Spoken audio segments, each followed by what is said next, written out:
جبکہ ہمارے پاس ایک ایسی اٹل حقیقت موجود ہے جو کہ انسان کی تخلیق بہت واضح الفاظ میں بتاتی ہے۔ یہ اٹل حقیقت وہی ہے، یعنی ڈیوائن ریویلیشن، جس میں قرآن اور حدیث شامل ہیں۔ جب ہم قرآن اور حدیث کا واقعتاً تھوڑی سی ریسرچ کر کے مطالعہ کرتے ہیں تو ہمیں یہ بات بہت آسانی سے واضح ہو جاتی ہے کہ اللہ سبحانہ و تعالیٰ نے انسان کی تخلیق بہت واضح الفاظ میں بیان فرمائی ہے، اور اس حوالے سے قرآن میں بے شمار آیات ہیں اور احادیث میں بھی ان کی ایکسپلینیشن بہت واضح ہے۔ مورو بھائی نے اپنی ویڈیو میں یہ بھی کہا کہ اسلامک نظریے پر ریسرچ کرنے کے لیے انہوں نے بہت سارے علماء کو سنا۔ یہ جان کر بہت خوشی ہوئی، لیکن اگلے ہی لمحے یہ خوشی خاک میں مل گئی جب یہ دیکھا کہ اسلامک نظریے پر ریسرچ کرنے کے لیے انہوں نے جن علماء کا انتخاب کیا وہ علماء کم اور متنازع شخصیات زیادہ تھیں۔ علماء کے نام مینشن کرتے ہوئے خاص طور پہ انہوں نے دو متضاد پرسنالٹیز کو ملا دیا، ڈاکٹر اسرار احمد اور محمد علی مرزا، جہاں انہوں نے محمد علی مرزا صاحب کو ڈاکٹر اسرار احمد کے شاگرد قرار دے دیا، جبکہ محمد علی مرزا صاحب اپنی ویڈیوز میں خود یہ کہتے ہیں کہ ان کے استاذ کوئی نہیں، ان کا علم تو ایک کرامت ہے اور انہوں نے جو کچھ بھی سیکھا وہ صرف کتابوں سے سیکھا۔ ملاحظہ کریں یہ آپ نے علم کیسا اتنا علم کیسے حاصل کیا سوائے اس کے کہ یہ اللہ کی طرف سے کرامت ہوئی ہے؟ تو میں بالکل کلیئر کر دوں کہ اس اعتبار سے تو کرامت ہے کہ الحمدللہ میں بات یہیں تک رہتی تو ٹھیک تھا، لیکن دوسرے ہی لمحے انہوں نے جس شخصیت کا ذکر کیا اس کے بارے میں بہت حیران ہوں کہ اتنی زیادہ ریسرچ کرنے کے بعد مورو بھائی کو کیا یہی شخصیت ملی تھی جس شخصیت نے 1400 سال سے چلے آ رہے دین اور اس کی ایسی باتیں جن میں کسی بھی مکتبہ فکر کے علماء کو کوئی اختلاف نہیں، ان کو یکسر تبدیل کر دیا، یعنی حلال کو حرام اور حرام کو حلال کر دیا۔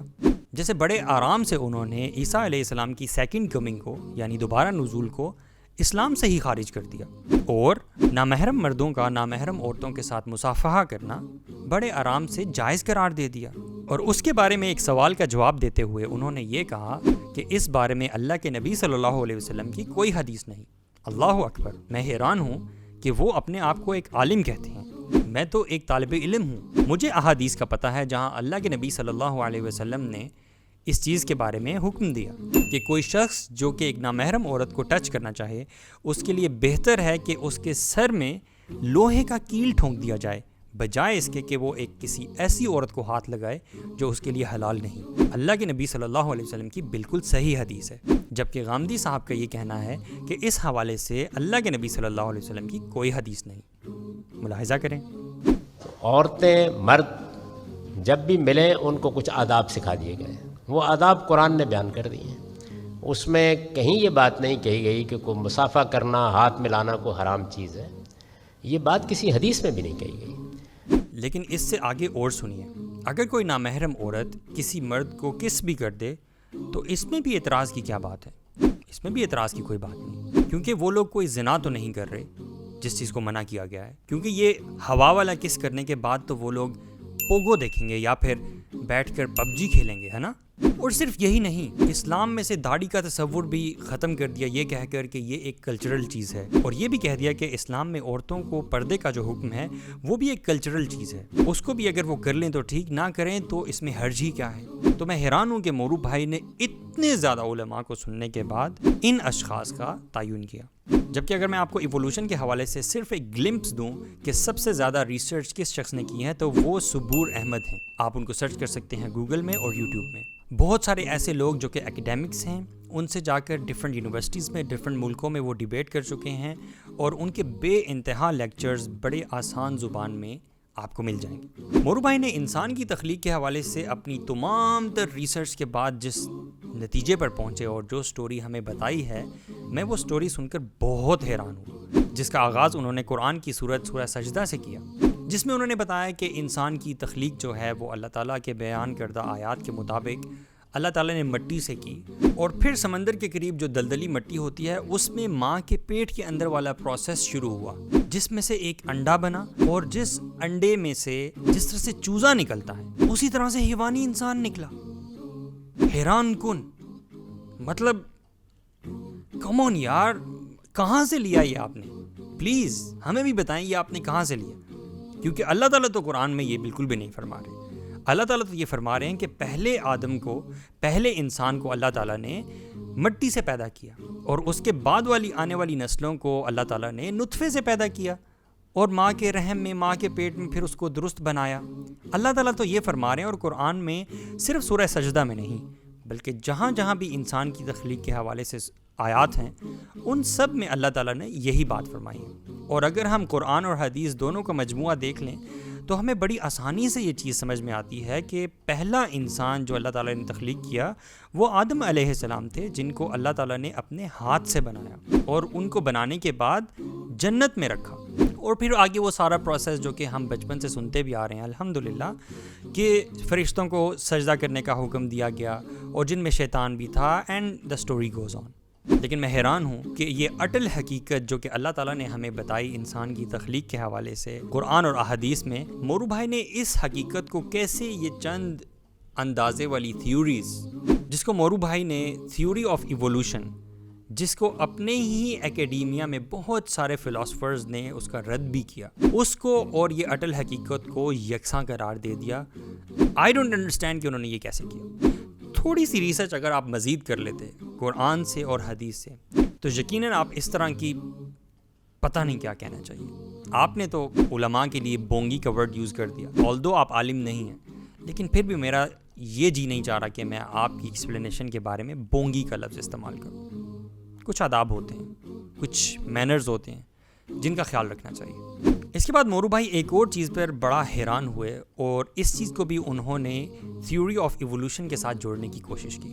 انہوں نے یہ کہا کہ اگر اللہ تعالیٰ نے انسان کو تخلیق کے وقت ہی درست کر دیا تھا تو انسانی جسم میں اتنے نقص کیوں ہیں؟ مثال کے طور پہ اپینڈکس کا ہونا اور آپ کی جو کوکسکس یعنی ٹیل بون ہے